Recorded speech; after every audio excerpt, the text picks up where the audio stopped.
Welcome to everyone on this channel Srijesh Academy. Today in this class we shall discuss about chiral carbon and optical activity which is related with stereochemistry. आजको क्लासमा हामी यो स्टेरियोकेमिस्ट्री अन्तर्गत chiral carbon र optical एक्टिभिटीको बारेमा हामी discussion गर्नेछौँ। पहिला यो काइरल कार्बन भनेको के हो त्यो हामी बुझिहालौँ। अब यसमा लेखेको छ the carbon atom which is attached to 4 different atoms or groups is called chiral carbon or asymmetric carbon. Chiral कार्बनलाई एसिमेट्रिक कार्बन पनि भनिन्छ। र काइरल कार्बन भनेको के हो त जुन कार्बन अरु 4वटा डिफरेंट एटम अथवा ग्रुपसँग अट्याच हुन्छ त्यसलाई हामी के भन्छौँ काइरल कार्बन भन्छौँ। जस्तै अब यहाँ यो कार्बन छ यो अनि यो सबैलाई थाहा छ कार्बनको भ्यालेन्सी 4 हुन्छ। अनि अब जस्तै यो कार्बनसँग एउटा ग्रुप ए अट्याच छ, अर्को चाहिँ बी अट्याच छ, अर्को चाहिँ यो डी अट्याच छ र अर्को चाहिँ यो एक्स अट्याच छ। त यहाँ के देखिन्छ यो मोलिकुलमा यो कार्बन जुन छ त्यो 4वटा डिफरेंट एटमहरुसँग त्यो अट्याच छ र यस्तै कार्बनलाई हामी के भन्छौँ काइरल कार्बन भन्छौँ। अब जस्तै अब यो के भयो काइरल कार्बन भयो। किन काइरल कार्बन भयो because this carbon is attached with 4 different atoms or groups. अब यहाँ यदि अब एक्स को ठाउँमा हामी ए लेखिहाल्यौँ भने अब यो कार्बन चाहिँ कार्बन हुँदैन। किन अब यो दुईटा त सेम छ, त्यसकारण यो चाहिँ अब काइरल कार्बन भएन। त भनेपछि यदि कार्बनसँग अट्याच्ड 4 एटम अथवा ग्रुपहरु जुन हुन्छन् त्यो यदि डिफरेंट छ भने त्यो काइरल कार्बन भयो। यदि कुनै पनि दुईटा एटम अथवा ग्रुप सेम छ भने त्यसलाई काइरल कार्बन भन्नु मिल्दैन। अनि यही कार्बनलाई हामी काइरल कार्बन पनि भन्छौँ र एसिमेट्रिक कार्बन पनि भन्छौँ। अब यहाँ जति एक्जाम्पलहरु दिएका छन् तिनीहरु यो त्यसमा काइरल कार्बन छ कि छैन त्यसलाई एकचोटि हामी हेरिहालौँ। अब जस्तै यहाँ यो ल्याक्टिक एसिड दिएको छ र यो फर्मुला जुन छ नि त्यसलाई भनिन्छ फिशर प्रोजेक्सन फर्मुला, जसमा त्यो होरिजोन्टल लाइन पनि छ भर्टिकल लाइन पनि छ। र यो भर्टिकल लाइन र होरिजोन्टल लाइनको जुन इन्टरसेक्टिङ पोइन्ट छ त्यो कार्बनलाई रिप्रेजेन्ट गर्छ। यो के छ कार्बन छ, यो के छ कार्बन छ। अब यहाँ यो ल्याक्टिक एसिडको फर्मुला छ र फिशर प्रोजेक्सन फर्मुलाको अलिकति हामी बुझिहालौँ। जस्तै स्टेरियो आइसोमरको जुन कुरो हुन्छ, स्टेरियो जुन मोलिकुल हुन्छ, स्टेरियो आइसोमर जुन हुन्छ त्यो त 3 डाइमेन्सनल त्यसको यो 3 डाइमेन्सनल फर्ममा त्यो एक्जिस्ट गर्छ। अब त्यो 3 डाइमेन्सनल फर्मलाई त्यो यो प्लेन जस्तै पेपरमा रिप्रेजेन्ट गर्नु पर्यो भने त्यसलाई फिशर प्रोजेक्सन फर्मुलाको मद्दतले त्यसलाई रिप्रेजेन्ट गर्ने गरिन्छ। र जसमा यो दुईटा के रे लाइनहरु हुन्छन्, एउटा भर्टिकल लाइन हुन्छ अर्को चाहिँ होरिजोन्टल लाइन हुन्छ र जुन इन्टरसेक्टिङ पोइन्ट हुन्छ त्यसले कार्बनलाई रिप्रेजेन्ट गर्छ। अनि अब यो ल्याक्टिक एसिड जुन छ त्यो ल्याक्टिक एसिडमा त्यो काइरल कार्बन छ कि छैन। अब यहाँ यो कार्बन छ, अब कार्बनको भ्यालेन्सी 4 हुन्छ। यहाँ के देखिन्छ यो यहाँ CH3 ग्रुप छ एउटा, अर्को चाहिँ हाइड्रोजन छ, अर्को चाहिँ यो COH छ, अर्को चाहिँ OH ग्रुप छ। त भनेपछि यो कार्बनसँग 4 डिफरेंट ग्रुपहरु अट्याच छन्, त्यसकारण यो के भयो काइरल कार्बन भयो। अब यहाँ यो जुन कम्पाउन्ड छ त्यो सेकेन्डरी ब्युटाइल क्लोराइड कम्पाउन्डको यो फिशर प्रोजेक्सन फर्मुलाको टर्ममा यहाँ लेखिएको छ। यो कार्बन भइहाल्यो, यो H छ, यो Cl छ, CH3 छ, यो C2H5 छ। त भन्नाले यो कार्बन जुन छ यतातिर CH3 ग्रुपसँग अट्याच छ, यहाँ हाइड्रोजनसँग अट्याच छ, अर्को चाहिँ क्लोरिनसँग अट्याच छ, यहाँ चाहिँ इथाइल ग्रुपसँग अट्याच छ। त भनेपछि यहाँ पनि के देखिन्छ this carbon is attach with 4 different groups. So this carbon is chiral carbon. अनि अब यो कम्पाउन्डले हेरौँ, यो कम्पाउन्डले हेर्दाखेरि के देखिन्छ अब यहाँ यो इन्टरसेक्टिङ कार्बन त यही छ, यहाँ पनि इन्टरसेक्टिङ कार्बन छ। यो इन्टरसेक्टिङ जुन पोइन्ट छ त्यो कार्बनले रिप्रेजेन्ट गर्छ। अनि भन्नाले अब यो कार्बन काइरल कार्बन हो कि होइन त भन्नाले अब कार्बनको भ्यालेन्सी 4 हुन्छ। अब यो कार्बनसँग यहाँ OH ग्रुप अट्याच छ एक, अनि अर्को चाहिँ यो हाइड्रोजन अट्याच छ 2 भयो, तेस्रो चाहिँ यो COH ग्रुप अट्याच छ। चौथो जुन छ नि चौथो जुन छ यो कार्बनको लागि यो पुरै ग्रुप जुन छ यो एउटा ग्रुप भयो, यो पुरै जुन छ त्यो एउटा ग्रुप जस्तै छ। त भनेपछि यो ग्रुप र यो ग्रुप र यो चौथो जुन छ सबै फरक फरक ग्रुपहरू छन्। त्यसकारण यो कार्बन जुन छ त्यो कस्तो भयो, काइरल कार्बन। अनि ठिक त्यस्तै अब यो कार्बनलाई हेरौँ, यो कार्बन काइरल कार्बन छ कि छैन। त यहाँ के देखिन्छ, यो कार्बन जुन छ यतातिर HO ग्रुपसँग अट्याच छ, यता Hसँग अट्याच छ, यता COH ग्रुपसँग अट्याच छ, तीनटा भयो। अनि त्यस्तै अब यो कार्बनसँग पनि अट्याच छ, यो पुरै ग्रुपसँग अट्याच छ। त भनेपछि यो कार्बन के देखिन्छ, यो कार्बन पनि 4 डिफरेन्ट ग्रुपसँग अट्याच छ, त्यसकारण के भयो, यो काइरल कार्बन भयो। अनि that's all about chiral carbon. अनि अब chiral carbon and optical activity दिएको छ। जस्तै योभन्दा अगाडिको भिडियोमा हामी डिस्कसन गरिसकेका छौँ अप्टिकली एक्टिभ कम्पाउन्ड भन्नाले कस्तो कम्पाउन्डले बुझिन्छ अथवा अप्टिकल एक्टिभिटी भनेको के हो यो। त भनेपछि अब यसलाई हामी एकचोटि फेरि गरिहालौँ ब्रिफमा। जस्तै यो कम्पाउन्डहरूको फिजिकल प्रोपर्टी हुन्छ, मेल्टिङ पोइन्ट हुन्छ, बोइलिङ पोइन्ट हुन्छ, डेन्सिटी हुन्छ, रिफ्रेक्टिभ इन्डेक्स हुन्छ। ठिक त्यस्तै अर्ग्यानिक कम्पाउन्डहरूको एउटा प्रोपर्टी अप्टिकल एक्टिभिटी पनि हुन्छ। अनि अब धेरै यस्ता कम्पाउन्डहरू छन् जसले अप्टिकल एक्टिभिटी चाहिँ सो गर्छ। भन्नाले जुन कम्पाउन्डले, जुन स्टेरियोआइसोमर भनौँ, जुन कम्पाउन्डले यो प्लेन पोलराइज लाइटलाई रोटेट गर्छ त्यो के भयो, अप्टिकली एक्टिभ कम्पाउन्ड भयो। जसले प्लेन पोलराइज लाइटलाई रोटेट गर्दैन त्यो के भयो, अप्टिकली इनएक्टिभ कम्पाउन्ड भयो। अनि कुन कम्पाउन्ड अप्टिकली एक्टिभ छ अथवा अप्टिकली इनएक्टिभ छ त्यसलाई हामी के गर्छौँ, एक्सपेरिमेन्टली हामी फाइन्ड आउट गर्छौँ।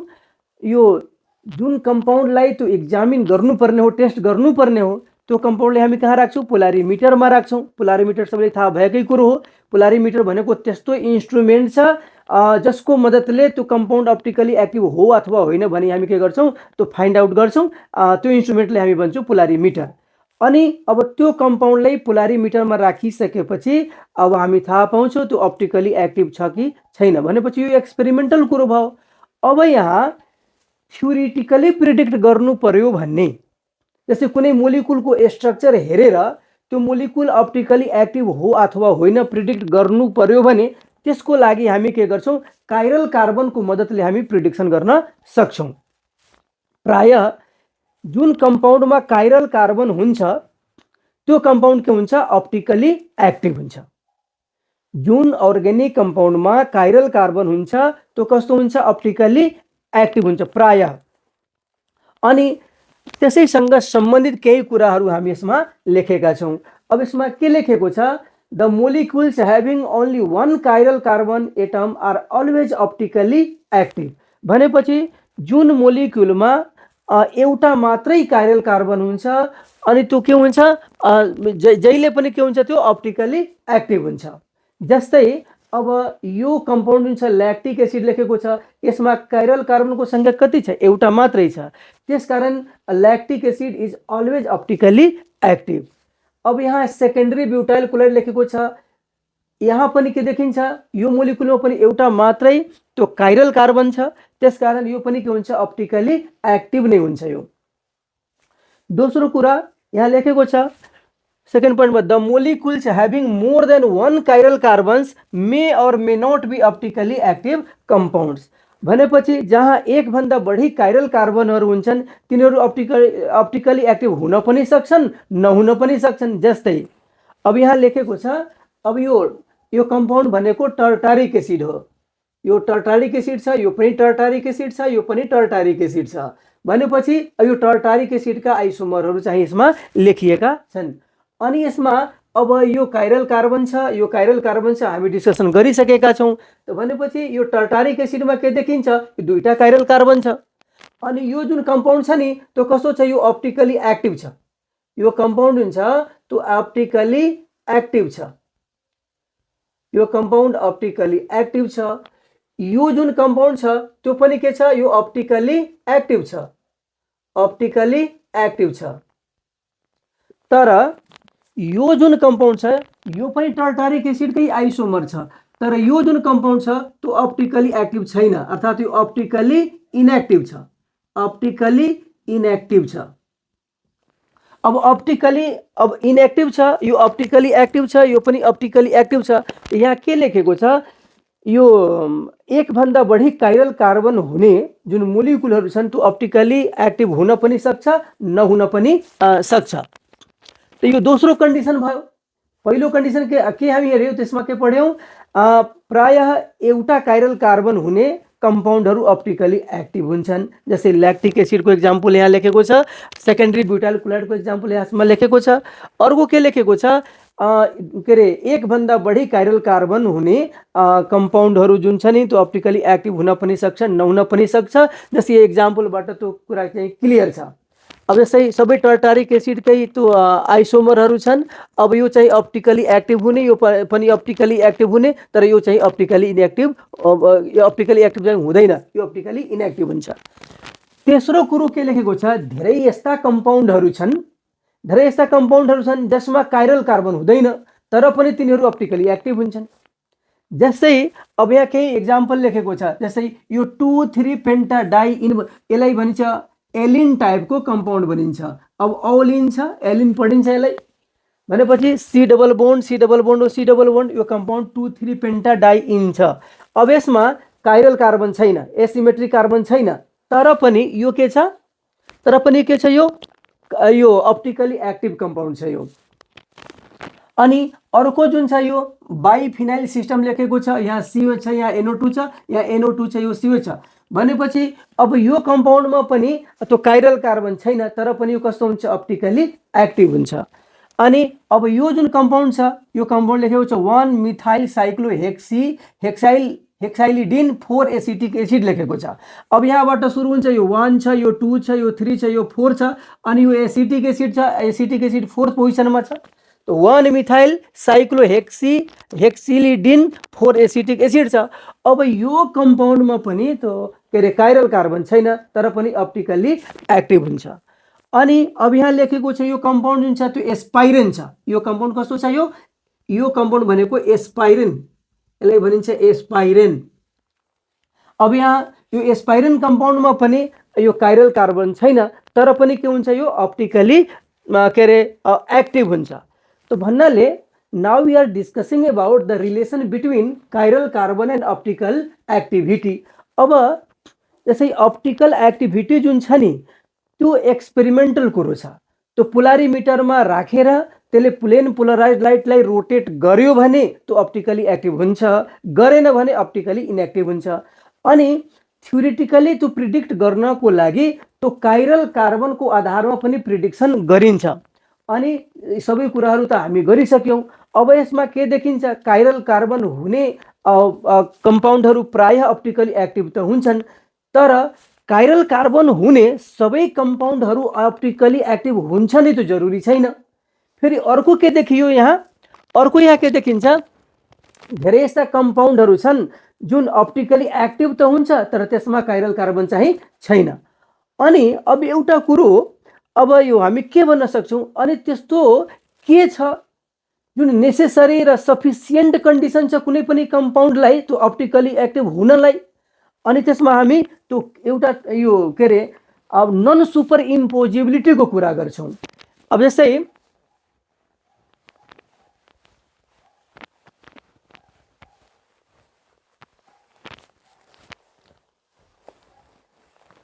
भनेपछि अब हामी के गर्छौँ, necessary and sufficient condition for a compound to be optically active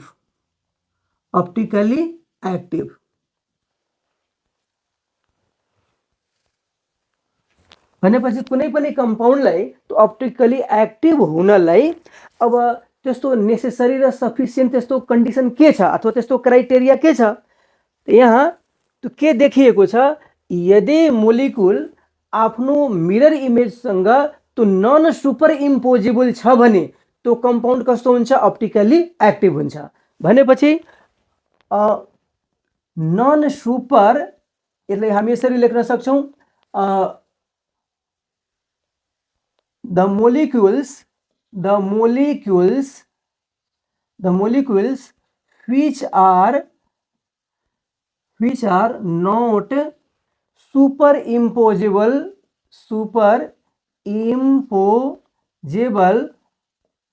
on their mirror image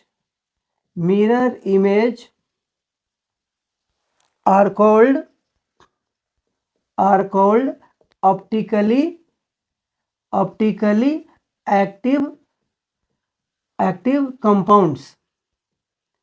Optically active compounds भनेपछि जुन मोलिक्युलहरु आफ्नो मिरर इमेज सँग यो के रे सुपर इम्पोज हुँदैन मिरर इमेज सँग जुन सुपर इम्पोज अर्थात जुन नन सुपर इम्पोजेबल हुन्छ त्यस्तो कम्पाउन्डले हामी के भन्छौं अप्टिकली एक्टिभ भन्छौं र यो कम्पाउन्ड को नन सुपर इम्पोजिबिलिटी जुन छ that is the necessary and sufficient condition for a compound to be optically active भनेपछि तो क्राइटेरिया के भयो नन सुपर इम्पोजिबिलिटी अब यो डेफिनेसनबाट non superimposability on the mirror image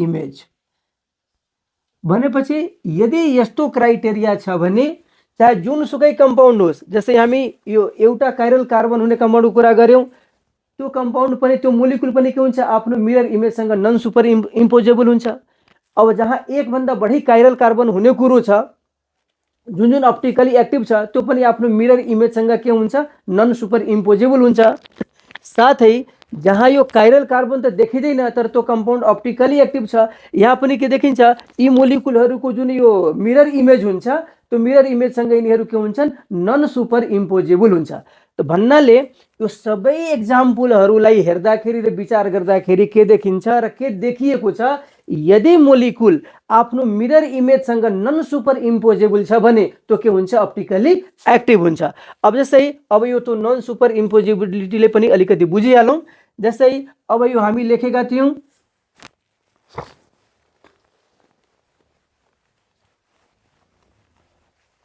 तो लैक्टिक एसिड हामी लेखेका थियौं अब लैक्टिक एसिड मा अब जस्तै यो H छ यो OH छ यहाँ CH3 छ अनि यो के छ यहाँ COOH छ यो लैक्टिक एसिड भयो अनि यहाँ त्यो लैक्टिक एसिड जुन छ अब हामी एउटा मिरर बीचमा राख्छौं अब भनेपछि मिरर राख्ने होइन हामीले इमेजिन गर्छौं अब मिरर राख्यो भने अब यसको इमेज सपोज यो अब्जेक्ट भयो र यो मिररमा राख्दाखेरि यसको इमेज कस्तो देखिन्छ अनि सबैलाई थाहा छ यो के रे यो प्लेन जुन मिरर छ त्यो प्लेन मिररमा माथि र तलवाला जुन पोर्सन छ त्यो चेन्ज हुँदैन जस्तै ऐनाको सामु हामी उभियौ भने नि हाम्रो टाउको तलै हुन्छ टाउको माथि नै हुन्छ खुट्टा चाहिँ तलै हुन्छ अनि यो राइट चाहिँ लेफ्ट तिर हुन्छ लेफ्ट चाहिँ राइट तिर हुन्छ अनि यहाँ कस्तो छ ठीक त्यस्तै अब जस्तै CH3 जुन छ नि त्यो CH3 माथि चाहिँ माथि नै हुन्छ यो CO जुन छ त्यो तलै हुन्छ अनि यहाँ के हुन्छ यो HO यो H वर राइट साइड तिर छ अब यहाँ के हुन्छ लेफ्ट साइड तिर र यो H राइट के लेफ्ट तिर छ यहाँ के हुन्छ राइट साइड तिर हुन्छ त भनेपछि यो पनि लैक्टिक एसिड छ यो पनि लैक्टिक एसिड छ अब यो अब्जेक्ट भयो भने यो के भयो यसको मिरर इमेज अब यो मिरर छ यो अनि यसको मिरर इमेज भयो अनि अब यो कम्पाउन्डलाई उठाएर यसमा राख्यो भने यो सुपर इम्पोज चाहिँ हुँदैन सुपर इम्पोज हुँदैन भनेपछि यदि OH मै ओभरल्याप गर्छ H सँग ओभरल्याप गर्छ CH3 सँग गर्छ CO सँग गर्छ भने त्यसलाई हामी के भन्छौं सुपर इम्पोजेबल भन्छौं तर यसलाई त्यो मोलिक्युललाई यसरी राख्यो भने त्यो H अब OH तिर जान्छ O सँग सुपर इम्पोज गर्छ OH चाहिँ H मा जान्छ त्यसकारण यो अब्जेक्ट र यो मिरर इमेज को जुन रिलेसन छ त्यो कस्तो भयो नन सुपर इम्पोजेबल भयो त के देखिएको छ जति अप्टिकली एक्टिभ कम्पाउन्डहरु हुन्छन् तिनीहरु आफ्नो मिरर इमेज सँग के हुन्छ त्यो नन सुपर इम्पोजेबल हुन्छ त भनेपछि यो नन सुपर इम्पोजिबिलिटी जुन छ that is the necessary and sufficient criteria for a compound to be optically active त्यो सबैको लागि सेम कुरो चाहिँ त्यो लागू हुन्छ अनि अब एउटा कुरो छ यहाँ तो काइरल कार्बनको त कुरा हामी गरिहाल्यौँ। अब काइरल मोलिकुलको पनि कुरा आउँछ। काइरल मोलिकुल भनेपछि जुन कम्पाउन्ड अप्टिकली एक्टिभ हुन्छ नि त्यसले हामी के भन्छौँ, काइरल कम्पाउन्ड पनि भन्छौँ, काइरल मोलिकुल पनि भन्छौँ। जस्तै अब यो ल्याक्टिक एसिड अप्टिकली एक्टिभ छ भनेपछि यो कस्तो मोलिकुल भयो, काइरल मोलिकुल भयो। यो जुन कम्पाउन्ड छ त्यो अप्टिकली एक्टिभ छ त्यसकारण यो काइरल कम्पाउन्ड भयो, काइरल मोलिकुल भयो। यो पनि काइरल मोलिकुल भयो। यो कम्पाउन्ड जुन छ त्यो अप्टिकली एक्टिभ छैन, अप्टिकली इनएक्टिभ छ, यसलाई हामी भन्छौँ अकाइरल मोलिकुल। भनेपछि एउटा काइरल मोलिकुल भयो, अर्को चाहिँ अकाइरल मोलिकुल। त अकाइरल मोलिकुलको अर्थ के भयो, जुन अप्टिकली इनएक्टिभ छ, अप्टिकली इनएक्टिभ छ। ठिक त्यस्तै अब यो सबै मोलिकुलहरूको कुरा गर्दाखेरि यिनीहरूमा काइरल कार्बन त छैन, तर यिनीहरू अप्टिकली एक्टिभ कम्पाउन्ड हुन्, अर्थात् they are also chiral compounds because they show the phenomenon of optical activity. यिनीहरूले अप्टिकल एक्टिभिटी चाहिँ सो गर्छन्। यही that's all about the chiral carbon and optical activity. Thank you for watching this video.